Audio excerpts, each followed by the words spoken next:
Bismillahirrahmanirrahim. Assalamualaikum warahmatullahi wabarakatuh. Ketemu lagi teman-teman.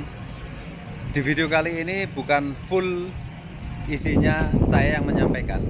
Nanti ada dosen-dosen saya, profesor-profesor di ITS ya, nanti akan menyampaikan kira-kira apa penyebab kapal-kapal bisa terjadi kecelakaan. Ini kita baru bahas penyebabnya saja. Jadi kami barusan melakukan Zoom meeting untuk membahas bukan mengenai penyebab kapal kemarin tenggelam sih, cuma lebih ke umum. Jadi kapal-kapal di situ ada tenggelam, kandas, terbakar, dan tubrukan. Itu harus dibahas lengkap di video itu. Tapi mungkin saya tidak share semuanya, hanya poin-poin penting saja yang mungkin bisa menjadi masukan buat teman-teman, terutama teman-teman pelaut ya di sini.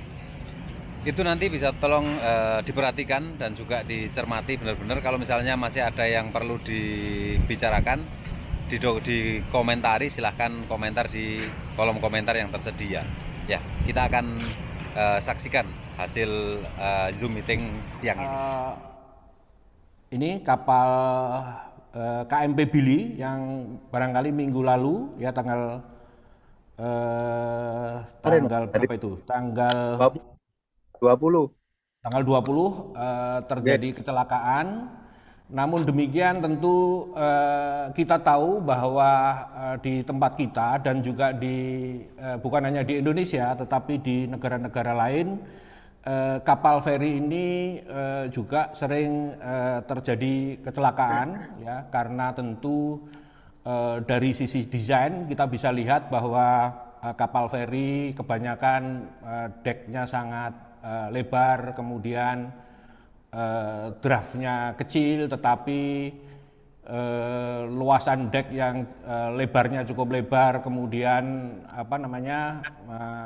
car decknya yang tidak ada sekat melintang dan seterusnya, sehingga histori kapal feri ini cukup mengkhawatirkan pada dasarnya. Kalau kita lihat di negara kita, eh, mungkin kita ingat KMP Digul itu tenggelam di tahun 2004 ya. Nah, ini sejak itu paling tidak ada cukup belasan ya kapal feri yang terjadi kecelakaan di perairan Indonesia. Nah, kurang lebih itulah latar belakang mengapa tema ini kita ambil. Itu pengantar dari saya. Kemudian narasumber yang pertama, Prof. Heri Supomo. Oke, Ini barangkali sebab-sebab teknisnya itu apa, Prof. Heri ya? ya. Jadi mohon izin. Jadi ini memang kita berkolaborasi dengan bimbingan saya S3 dengan Pak Setiono Nugroho dalam arti mencari sebetulnya akar permasalahan.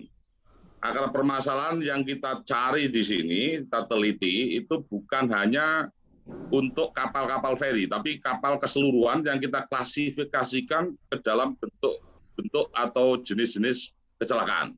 Jadi tadi seperti saya sebutkan tadi, kalau kapal tenggelam itu gimana, kalau kapal terbakar itu gimana, kalau kapal kandas itu gimana, dan seterusnya. Itu banyak hal-hal yang harus kita cermati, gitu, harus cermati.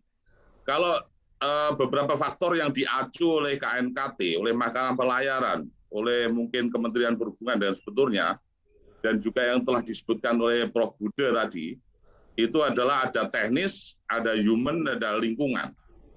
Tetapi itu pun belum rinci. Nah, di dalam penelitian yang kita lakukan, itu kita rinci. Sebetulnya dimaksud dengan teknis itu apa? Sebetulnya dimaksud dengan human itu siapa? Dan sebetulnya dimaksud dengan lingkungan itu bagaimana?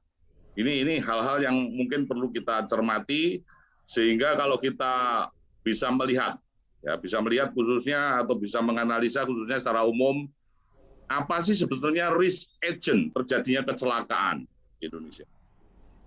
Ya, apa yang potensial bisa menimbulkan risk event, istilahnya gitu. Nah, itu kita harus melihat. Tolong saya mau share screen lagi, Pak Wasis. Silakan. Oke, saya mau share screen lagi.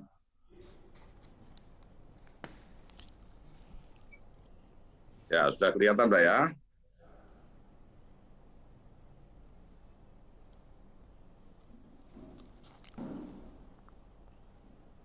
Oke, jadi saya akan membahas di sini ya.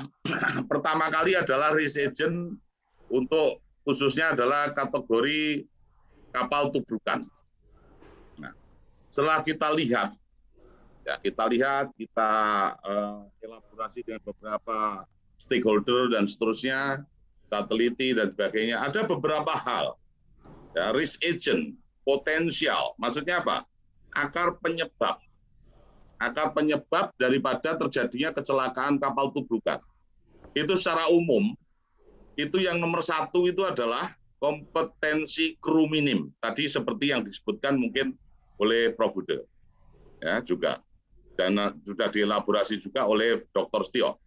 Nah, jadi kompetensi dari kru minim. Ini tidak dilakukan seleksi dan pengujian saat penerimaan kru. Nah, ini di Indonesia mungkin ini secara umum aja, saya tidak ngeblame apapun tidak, tapi ini hasil penelitian. Mungkin kalau nanti pada kasus khusus, kita akan memberikan penelitian khusus yang menyangkut masalah itu. Yang selanjutnya adalah alat navigasi tidak berfungsi atau rusak dan mungkin tidak dikalibrasi. Radar pun tidak dikalibrasi. Tidak teliti saat pemeriksaan sertifikat kru. Nah ini kadang-kadang di Indonesia kan, mohon maaf sekalian, Indonesia adalah negara sertifikat atau negara ijazah, bukan negara skill. Jadi pokoknya punya ijazah, skillnya nggak tahu. Nah ini masalahnya ini. Itu intinya adalah di situ. Nah terus alat navigasi tidak lengkap, tidak memadai. Ini dalam aplikasinya tadi disinggung oleh Dr. Setio dan juga Prof. Bude. Ya, memang aturannya sudah oke, tapi bagaimana implementasinya di lapangan dalam operasi itu saya kira itu yang perlu monitoring tadi. Terus tidak melakukan pemeriksaan jumlah, kondisi alat navigasi dan seterusnya.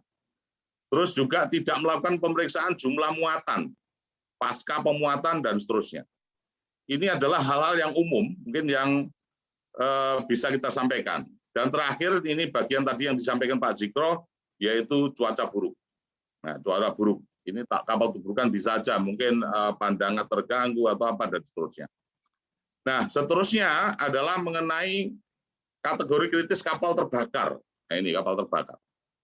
Kapal terbakar ini juga salah satu jenis kecelakaan. Alat pemadam kebakaran rusak. Tidak ada pengawasan, pemeriksaan, penataan, pengaturan muatan kapal yang baik. Ini juga bisa menyebutkan kekurangan pada sistem manajemen keselamatan dan seterusnya. Ini banyak risk agent-nya sesuai dengan hasil penelitian. Nah ini harus kita teliti satu demi satu. Sehingga kita tidak bisa ngeblame yang salah siapa. Human-nya siapa? Ya udah, human ada dua. Mungkin nakoda atau sabandar, itu saya kira nggak bisa demikian. Human itu banyak yang terkait di dalam berkontribusi atau memberikan andil terjadinya kecelakaan. Saya kira itu, nanti per poin-poin saya mungkin tidak bahas satu per satu, kita singkat aja. Ya, kita lanjutkan berikutnya, yaitu mengenai kapal kandas. Nah, kapal kandas ini kapal ada yang bernavigasi tidak sesuai dengan prosedur. Nah, ini. Tidak ada pemeriksaan kondisi fisik nautik teknis kapal. Ini aplikasinya yang tadi kita sudah sebutkan di awal, bahwa itu aplikasi atau implementasinya, aturannya sudah ada memang. Alat bantu navigasi tidak dikalibrasi dan seterusnya. Ini adalah kapal kandas. Nah, setelah kapal kandas ada jenis kecelakaan lainnya. Itu yang mungkin akan kita bahas. Nah, beberapa penyebab kecelakaan itu ada beberapa hal sebetulnya di sini. Ada penerbitan SPP tanpa pemeriksaan fisik. Nah, ini yang terjadi di lapangan yang sesuai dengan hasil penelitian ya. Rencana perawatan tidak dilaksanakan, mungkin postpone, mungkin minta delay, minta dispensasi dan seterusnya. Tidak dilakukan pemeriksaan berkala terhadap kondisi kapal dan perlengkapannya. Yang mungkin biasanya harus dilakukan cek mungkin dengan plan maintenance system dan seterusnya. Tidak dilakukan seleksi pengujian pada proses penerimaan kru. Nah ini hanya sesuai dengan sertifikasi atau ijazah atau apapun. Nah, ini adalah salah satu hal-hal yang mungkin perlu dicermati ke depan dalam kaitannya untuk menekan apa itu terjadinya kecelakaan di Indonesia secara umum. Terus yang efektif sebetulnya apa? Ini saya sudah berdiskusi dengan Pak Dr. Setio dan seterusnya. Salah satunya adalah tadi juga disinggung oleh Prof. Bude, membuat sistem dan memanfaatkan teknologi dalam penilaian persyaratan kelayak lautan kapal dan penerbitan surat persetujuan berlayar. Karena apa? Kecenderungan di pelabuhan itu mesti alasannya keterbatasan marine surveyor dan seterusnya. Sehingga kita harus membuat suatu sistem. Nah, itu hal yang sangat mungkin urgen di waktu dekat, apalagi kita sering mendengungkan namanya era 4.0 dan seterusnya. Nah, ini kita harus beranjak ke situ saya kira. Membuat sistem dan menggunakan teknologi memastikan keaslian sertifikat kompetensi, kesesuaian sertifikat kompetensi kru dengan ukuran kapal. Jadi kalau umpamanya dia itu layaknya menjalankan kapal dengan kapasitas tertentu, ya dia harus ditertibi, harus comply itu. Nah, itu tidak bisa kita melanggar aturan-aturan yang mungkin sudah digariskan di dalam IMO, di dalam aturan yang telah dibuat secara internasional maupun peraturan-peraturan menteri atau keputusan menteri dan seterusnya. Membuat sistem dan manfaatkan teknologi untuk uji kompetensi pelaut saat akan menjadi kru kapal dan uji kompetensi kru setelah melakukan pelayaran. Ini yang tidak pernah. Dan membuat sistem dan manfaatkan teknologi untuk memastikan perusahaan pelayaran dan kru kapal memberikan informasi terkini dan benar terhadap adanya kondisi kapalnya. Ini kadang-kadang kapalnya kondisinya gimana itu harus exactly precise apapun kondisinya. Nah, yang lain lagi adalah begini. Prof. Heri. Sesuai dengan diskusi kita dengan Pak Dr. Setio dan juga kemarin dengan mantan orang KNKT. Sebentar Pak, Pak Wasi. Mengenai ini, apa itu istilahnya, organisasi yang menaungi masalah ABK, Pak. Ini di negara-negara lain itu ada organisasi, tapi di sini tidak ada. Sehingga apa? ABK itu adalah hal yang lemah. Kalau kamu nggak nurut sama saya, ya sudah dipecat ganti yang lain. Ini salah satu yang mungkin perlu dari beberapa secara umum dari saya, Pak Wasis. Terima kasih. Oke, jadi teman-teman sudah ada gambaran ya. Setelah menyaksikan video tadi, hasil Zoom meeting dengan profesor-profesor dari salah satu perguruan tinggi negeri di Indonesia yang ada jurusan perkapalan dan teman-teman praktisi kapal banyak dari situ.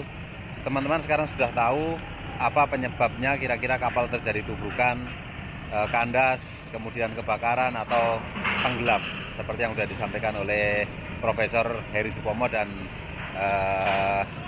teman-teman tadi. Bisa disimpulkan bahwa ada banyak faktor dari mulai secara teknis, kemudian human dan juga alam ya. Oke, seperti yang saya bilang di awal, kalau ada yang masih perlu didiskusikan silahkan sampaikan di kolom komentar.